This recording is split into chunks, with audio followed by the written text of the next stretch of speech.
Bonjour à tous, bienvenue dans Le Bon Bouquin. Je suis Eugénie et aujourd'hui je vais vous parler littérature. Le Bon Bouquin ?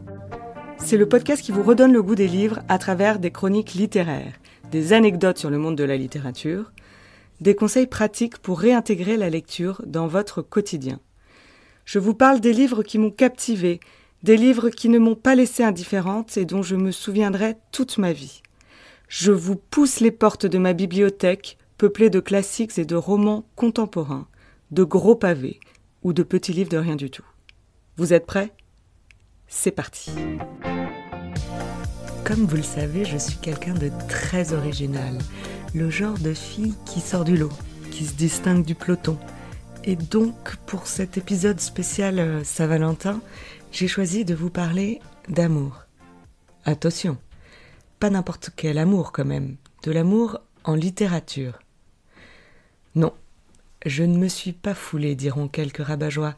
Effectivement, je n'ai qu'à tendre la main et piocher n'importe quel bouquin qui passerait par là, en creusant un peu, on trouve forcément entre les lignes un regard appuyé, un geste tendre, un sourire qui en dit long, ou même une scène de sexe bien détaillée, un monologue passionné, des tergiversations émotionnelles, bref, des messages explicites ou quelques miettes d'infos que l'on peut tricoter en une vague histoire d'amour. Le livre que je vais vous présenter ne raconte pas une simple amourette, une passion classique. Il ne parle pas de tricherie, de volupté, de dispute, de « je te déteste » conjugué au « je t'adore », de « fuis-moi, je te suis », de « je t'aime moi non plus » comme dans bien nombre d'idylles. Il raconte comment l'amour peut naître du mot, de quelques lettres accolées qui donnent un sens et du pouvoir que peut avoir ce mot, celui de faire battre le cœur de quelqu'un d'autre, que dis-je, de l'embraser absolument. On parle de fidélité aussi dans ce livre, de droiture et de sacrifice.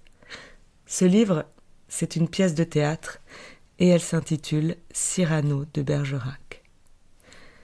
Avant de vous conter l'histoire de ce chef-d'œuvre, je vais vous raconter celle de son créateur, Edmond Rostand, personnage haut en couleur. Edmond Rostand est né le 1er avril 1868 à Marseille, dans une famille bourgeoise évoluant dans le milieu du commerce et de la banque. Edmond est le fils d'Eugène Rostand, économiste de son métier, et d'Angèle Gaillet, fille d'un riche fabricant de produits chimiques. Il est également arrière-petit-fils d'Alexis-Joseph Rostand, maire de Marseille, pendant plusieurs années. Plutôt pas mal comme pédigré.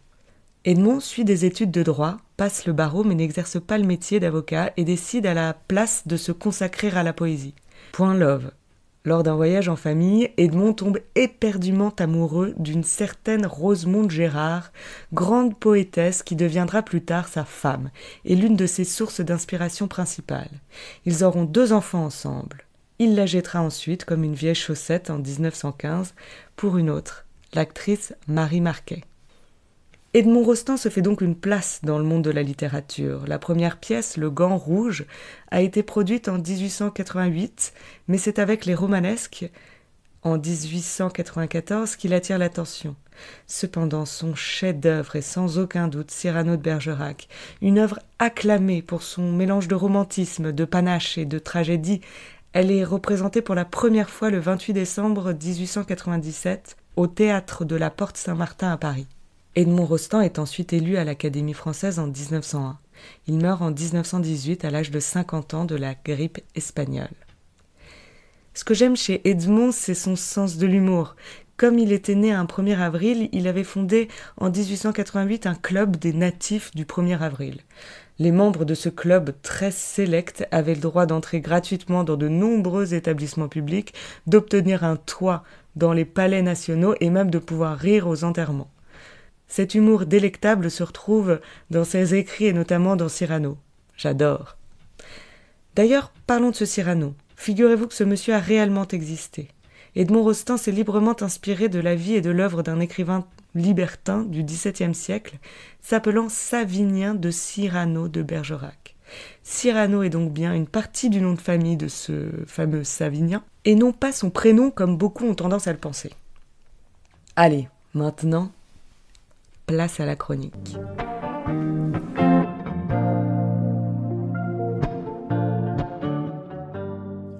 L'histoire de cette pièce plante son décor dans les ruelles pavées du Paris du XVIIe siècle.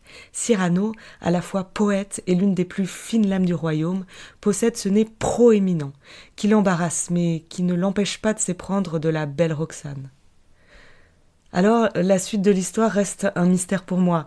Je n'ai toujours pas vraiment compris ce positionnement, peut-être parce que je ne suis pas un gentilhomme moi-même, ou que je suis quelqu'un d'assez égoïste. Mais bon, voilà ce qui se passe. Cyrano aide son ami Christian à conquérir le cœur de Roxane en lui prêtant sa plume, en lui prêtant son verbe. Concrètement, il souffle à Christian les mots d'amour à dire à Roxane, alors que lui-même est épris d'elle. Il s'inflige donc une torture psychologique. Ni plus ni moins. Alors, Christian est assez beau gosse, le physique n'est pas un sujet pour lui. Donc, il fait la cour à Roxane avec les mots de Cyrano, choisis, poétiques, bien tournés. Forcément, la Roxane, elle est sous le charme. Un baiser, mais à tout prendre qu'est-ce ? Un serment fait d'un peu plus près, une promesse plus précise.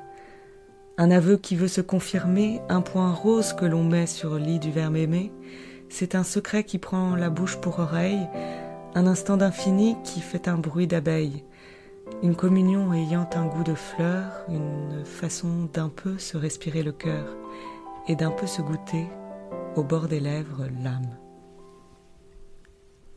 C'est une histoire en somme très moderne quand on pense aujourd'hui à toutes ces applis de rencontres qui se développent. On tombe amoureux par écrit.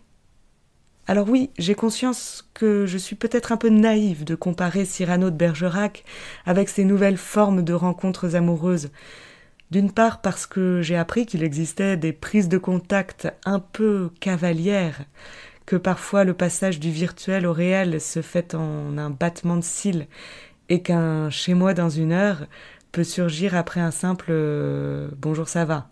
Et d'autre part parce que parfois les mots échangés sur les applis de rencontre ne sont pas toujours faits de la même étoffe, si j'ose dire, que ceux d'Edmond Rostand. Mais quand même, les mots sont là, à l'origine d'un amour éternel ou fugace.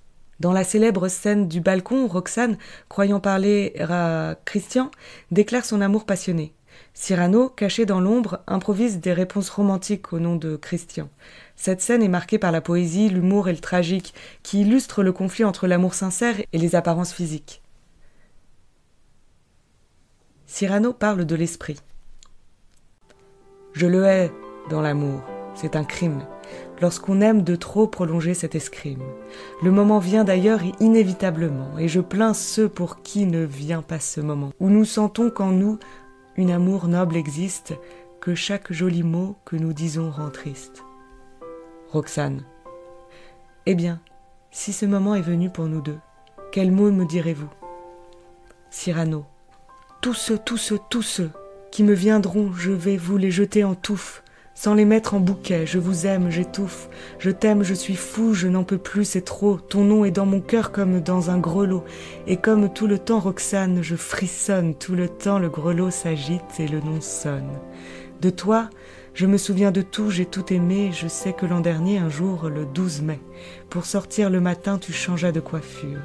J'ai tellement pris pour clarté ta chevelure que comme lorsqu'on a trop fixé le soleil, on voit sur toute chose ensuite un rond vermeil. Surtout, quand j'ai quitté les feux dont tu m'inondes, mon regard ébloui pose des taches blondes. Roxane, d'une voix troublée. Oui, c'est bien de l'amour. Il y a du level. On est loin du yo je te kiffe. Qu'importe en réalité le mot employé, pourvu qu'on ait l'ivresse de l'amour. Et c'est bien cela qui me fascine. C'est que le mot, de tout temps, a toujours été source d'amour, avec ces lettres, ces longues lettres écrites à l'époque, ces lettres que l'on attendait impatiemment et qui parfois seules pouvaient nourrir notre amour et le faire fleurir. Cette scène du balcon est aussi intéressante car elle représente la dualité entre la beauté intérieure et extérieure. Alors que Cyrano, caché dans l'ombre, exprime son amour à travers les paroles envoûtantes de Christian. Cette séquence met en lumière la difficulté de Cyrano à dévoiler ses propres sentiments en raison de son nez proéminent, soulignant ainsi le thème central de la beauté et de la sincérité. Alors qu'en fait, c'est lui que Roxane aime, bien sûr. fort et sensible, intelligent et courageux, drôle et intellectuel. Cyrano, c'est l'homme idéal en réalité, mais il ne s'en rend pas compte. La morale, c'est donc, chers messieurs, chères mesdames, qu'un mot peut remplacer une verrue, qu'une belle tournure peut effacer un gros cul. Je sais qu'il y a des gens que la lecture du théâtre rebute, et oui, effectivement, les pièces de théâtre sont faites pour être jouées. Mais les lire est aussi très jouissif, on s'arrête sur les mots, on les savoure davantage que si on les écoutait, je trouve. Et les répliques de Cyrano sont tellement piquantes qu'on ne s'y ennuie pas. Ah non, cela jamais. Non, ce serait trop laid. Si le long de ce nez une larme coulait. Je ne laisserai pas tant que j'en serai maître la divine beauté des larmes se commettre, avec tant de laideur grossière, vois-tu bien. Les larmes, il n'est rien de plus sublime, rien. Et je ne voudrais pas qu'excitant la risée, une seule par mois, fût ridiculisée. Oui, il y a les images, il y a le geste, il y a les caresses, et il y a les baisers. Mais le mot est un bien bel outil pour dévoiler son amour. Et en cette journée de Saint-Valentin, pensez au poème plutôt qu'aux bijoux. C'est moins cher et franchement, ça peut faire des miracles.